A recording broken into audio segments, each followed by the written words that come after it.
அது மட்டும் இல்ல, கொரோனா காலம் 11 மாசம் ரேஷன் கடையில விலையெல்லாம் அரிசி கொடுத்தோம்ல, எங்க கொடுத்தோமா? சக்கரை கொடுத்தோம், எண்ணெய் கொடுத்தோம், குடும்பத்துக்கு 1000 ரூபாய் கொடுத்தோம். அந்த காலகட்டத்தில் வருமானமே கிடையாது அரசாங்கத்துக்கு. 40,000 கோடி கடன் வாங்கி அந்த கொரோனா காலத்தில் மக்களுக்கு தேவையான உதவிகளை செஞ்சோம்.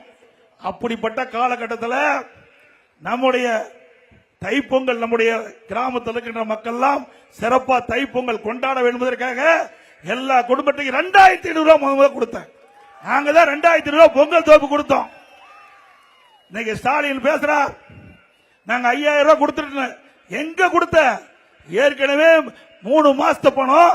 இப்ப தேர்தல் வந்ததுனால மக்கள் இடத்துல செல்வாக்கு இருந்ததுனால 2000 ரூபாய் கொடுத்து 5000 ரூபாய் கொடுத்த மக்களை ஏமாத்துற திரு ஸ்டாலின் அவர்களே, அண்ணா திமுக ஆட்சி பலதுடன் எல்லா குடும்பத்தில் இருக்கின்ற நம்முடைய குடும்ப தலைவருடைய வங்கி கணக்கில் 10,000 ரூபாய் வழங்கப்படும்.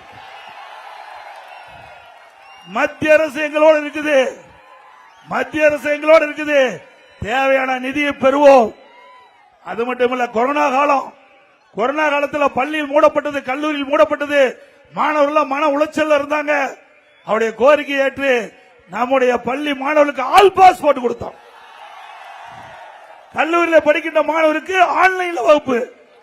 இப்படி மாணவர்கள் கூட பாதிக்க கூடாது என்பது கவனமாக இருந்து செயல்பட்ட அரசாங்கம் அதிமுக அரசாங்கம்.